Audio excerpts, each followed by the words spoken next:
But then also too, like, I appreciate trying different types of food and tastes. So it wasn't always about therapy or comfort. It also was like a fun thing too.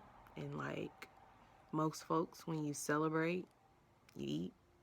When you're sad, you eat. When you're mad, you eat. And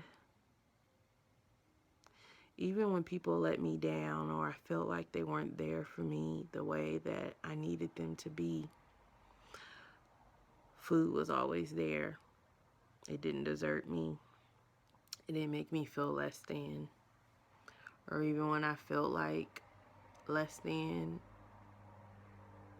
one thing I do know how to do is cook good, right? So, I had to change things, right?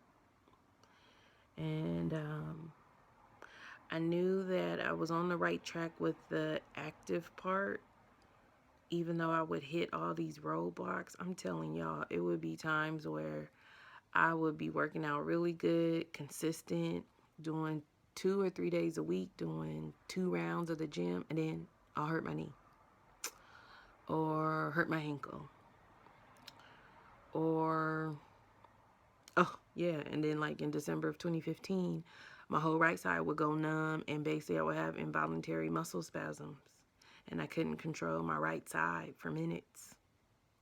At first I thought it was, oh, I must be dehydrated because I was starting to do my 6 a.m. workouts. What is going on with this hair? Damn bonnet life. Anywho. So, yeah. It seemed like it was always something. Or I would get distracted at home and I would just be like, F it. So, and those times came up after I started this stint with Stanford. But a blogger person I follow who I used to really just like lived and breathed everything she said, but then I recognized like everybody got their problems, but her focus from weight loss went to some other stuff. But anyway, tangent. But she was like, what is your why? Is your why bigger than whatever it is? Is your why bigger than fill in the blank? And my why became bigger than the it. Argument with my husband, work, I'm tired, I have this autoimmune disease, and what does that mean?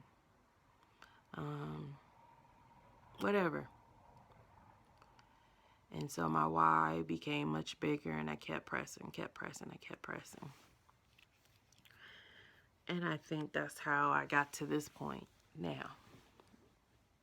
I will never, ever, you will never, ever hear me say I got to this by myself. I had the best support ever. I had friends. And not even friend. I had friends, friend. My sweet Stephanie. She was a colleague that I met while working at Stanford, and then we became friends, and now we sister friends. A little too much Vaseline, sorry. And she opened her home to me every month, and I was able to go and stay at her house. She would give me her bedroom. She would sleep on the couch. Like, that's how sacrificial and awesome of a person she was, and how I was just blessed with earth angels. And I would just go over her house after work. I wouldn't have to worry about the traffic after work because it was opposite traffic. And then I didn't have to worry about sitting in traffic for 2 hours trying to get to an appointment that I probably was already stressed and nervous about. I was so grateful for her for that, because I'm sure that everybody doesn't have that experience or have that type of support. And she always told me, you're going to do fine. You're going to do great. You got this. You got this. I appreciate my ladybug. That's my nickname for her, for a lot of people. But when I call you lady or ladybug or anything like that, please know it's from the heart. That's how I live, from the heart. But anywho, and I also had support at home.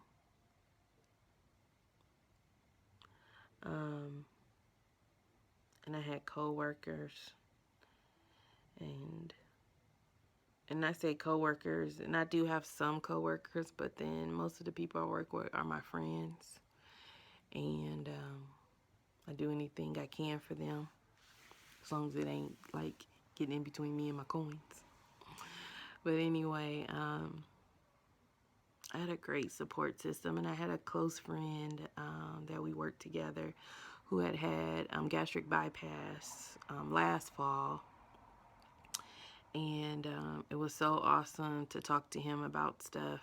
Appreciate you, Al.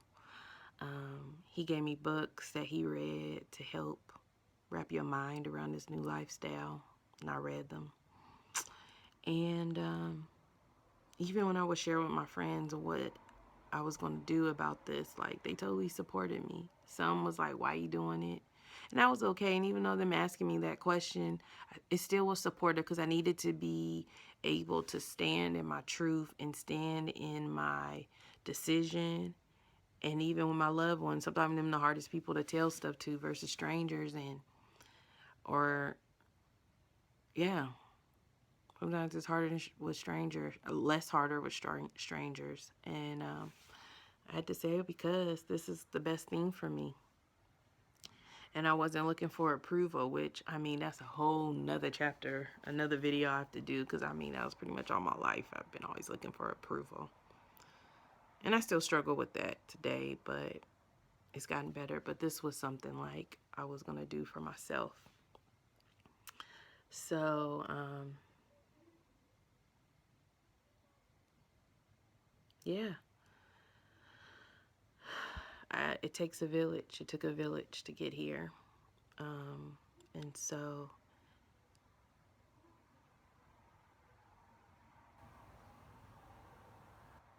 as I prepared to have surgery at 11:25 today, I've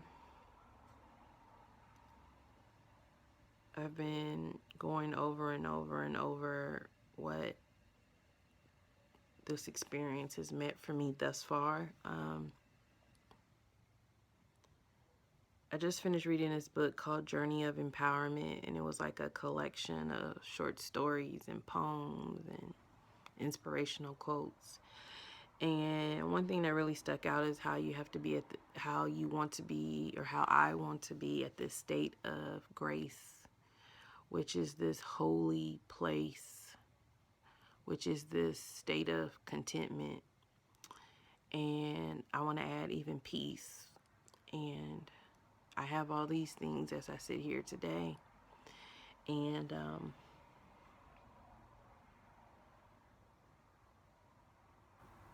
I have so much Thanksgiving pouring from my heart that I'm able to finally be at this place.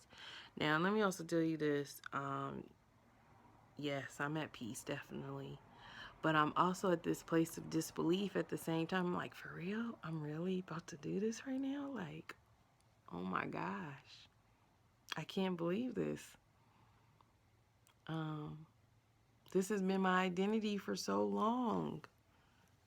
Plus size sister, and I still probably gonna claim plus size, because I mean, I ain't trying to be no stick. But anywho,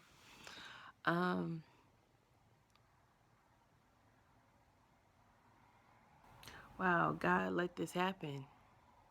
He's letting me out of this wilderness, of this subject.